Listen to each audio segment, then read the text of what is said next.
आप सभी को ज्योतिया व्रत की बहुत बहुत शुभकामनाएं। आइए आज हम सुनेंगे एक बहुत ही सुंदर ज्योतिया व्रत की कथा। बहुत समय पहले की बात है। एक गांव में एक ब्राह्मण और ब्राह्मणी रहते थे।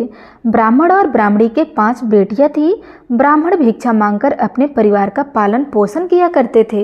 वह जब भी भिक्षा मांगते तो उन्हें 1.25 सेर अनाज ही मिलता था। उससे ज़्यादा उन्हें कभी नहीं मिला और वे सारा अनाज लेकर वे अपने घर आते तो उसकी बेटियां रोटी बनाकर पेट भरकर खा लेती और आधी आधी रोटी ब्राह्मण और ब्राह्मणी के लिए छोड़ दिया करती थी।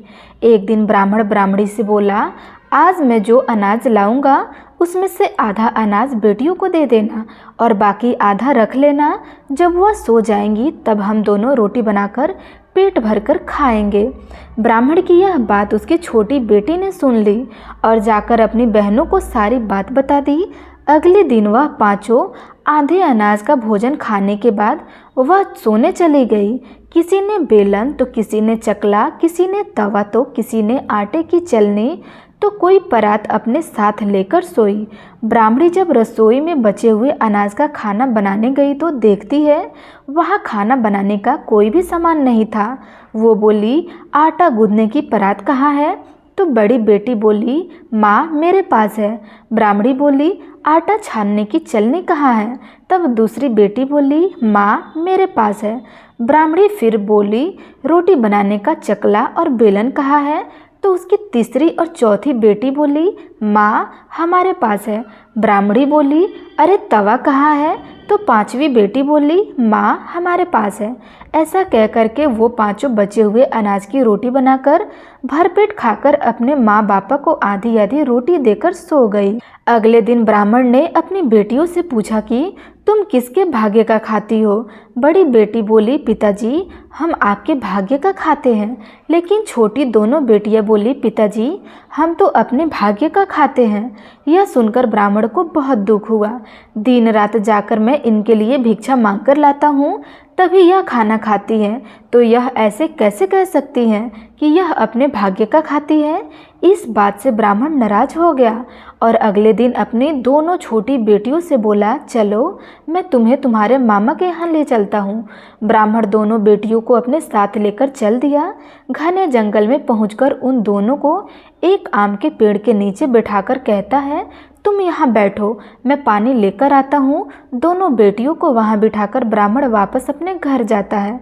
धीरे धीरे रात होने लगती है तो वह दोनों डरने लगती हैं।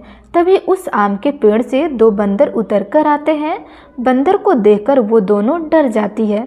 बंदर उनसे बोलता है, तुम दोनों इतनी रात को यहाँ क्या कर रही हो? तब वे बोली, हमारे पिताजी हमें यहाँ बिठा कर गए हैं, अभी तक नहीं आए हैं। तब बंदर कहता है, यहाँ पर रात को जंगली जानवर आते हैं और वह तुम्हें खा जाएंगे। चलो हमारे साथ सामने वाली गुफा में, वहाँ रात बिता लेना। दोनों बहनें बंदरों के साथ गुफा में चली गई। अंदर जाकर वो देखती है कि गुफा के अंदर तो एक बहुत बड़ा महल है। चारों तरफ हीरे मोती जगमगा रहे हैं। यह देखकर वो दोनों बंदर से पूछने लगी, आप कौन हो? तब बंदरों ने उन्हें बताया कि हम दोनों राजकुमार हैं। एक साधु ने हमें श्राप दिया था कि जिसके कारण हम बंदर बन गए और हमारा नगर इस जंगल के नीचे धरती में समा गया। लड़कियों ने पूछा, तुम्हारा यह श्राप कैसे छूटेगा?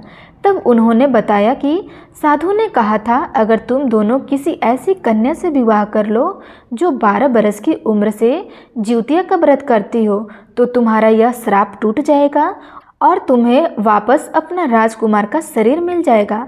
वह दोनों लड़कियां उन बंदरों से शादी करने के लिए तैयार हो गई। शादी होते ही वे दोनों बंदर राजकुमार बन गए और वह दोनों बहनें राजकुमारी बनकर रहने लगी। कुछ समय बाद जीवित पुत्रिका का व्रत आया। दोनों बहनों ने जीवितिया का व्रत किया। ज्योतवाहन भगवान के आशीर्वाद से जंगल की जगह उनका महल वापस आ गया। यह देखकर राजकुमार बहुत खुश हुए और वह समझ गए कि ज्योत भगवान की कृपा से हमारा राजपाट धन दौलत वापस आया है। और दूसरी तरफ ब्राह्मणी को अपनी बेटियों की याद आई तो वह ब्राह्मण से बोली, पूरे 2 साल हो गए बेटियों को उनके मामा के घर गए हुए, जाकर उन्हें वापस ले आइए।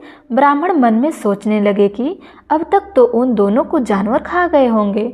ब्राह्मणी की बात सुनकर वह जंगल की ओर चल पड़े।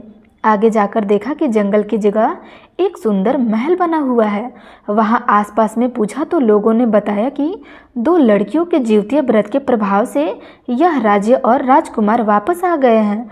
ब्राह्मण डरता हुआ महल तक पहुंचा। ब्राह्मण को देखते ही दोनों बेटियां दौड़ी दौड़ी उनके पास आई और अपने पिता का खूब आदर सत्कार किया और ज्योत भगवान की कृपा की सारी बात ब्राह्मण को बता दी। ब्राह्मण दोनों बेटियों से हाथ जोड़कर माफी मांगने लगा